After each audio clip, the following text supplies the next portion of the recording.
Mapini Henare, tēnā koe, 5 minutes. Tēnā koe, Mr. Speaker. Thank you for this opportunity. I rise to take the 5-minute call on behalf of the Labour Party and express our support in the third reading of this particular bill, sir. Interestingly enough, as I was sitting there listening to the debate, and we know that it's come all the way through the processes of this particular House, we are now at the third reading, sir, and you always think of extra questions perhaps you should have asked throughout the entire process.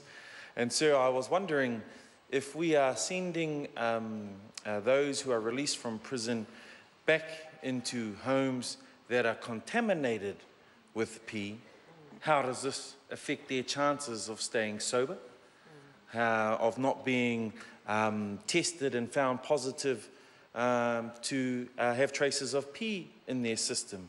1 year ago, sir, the media reported that a 10-year-old child was found to have P in their system by simply living in a P-contaminated house. A P-contaminated house. This time last year, according to the reports, the numbers released under the OIA, sir, guessed that or estimated that there were approximately 600 homes, state homes, managed by Housing New Zealand that were contaminated with P, or contaminated with P.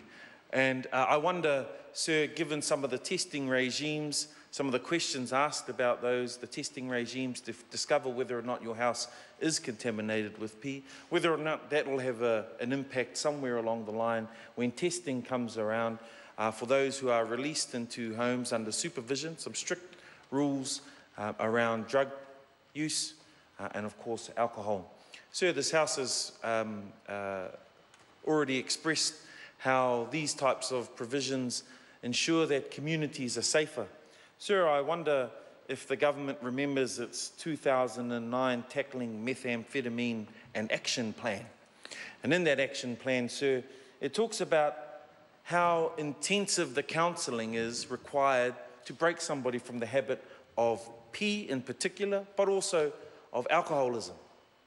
And I wonder if those support services have been increased to make sure that those who are susceptible to using drugs and abusing them, and of course alcohol as well, whether or not they'll get the support services they require, or are we simply setting them up to fail? Setting them up to fail.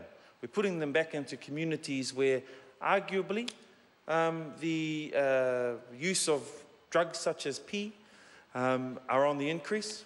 We know in parts of South Auckland that liquor stores are more convenient than McDonald's. And we wonder then, sir, if we're setting them up to fail. We know, sir, that this is a step in the right direction, but we need to take a very broad view of this particular issue. Very broad view of this particular issue, sir.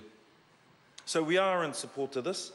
I do wonder, when I referred to the Tackling Methamphetamine and Action Plan in 2009, it's 2016 now.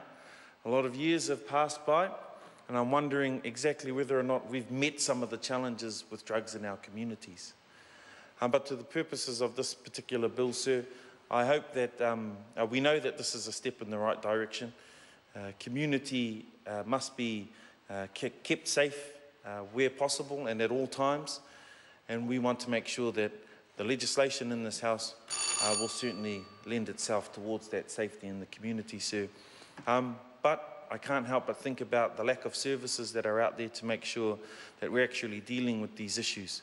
We're actually dealing with these issues and making sure that those who are released from prison do get the services that, according to the government's Tackling Methamphetamine and Action Plan report in 2009, acknowledges just how hard it is to provide the counselling and the services that those people require.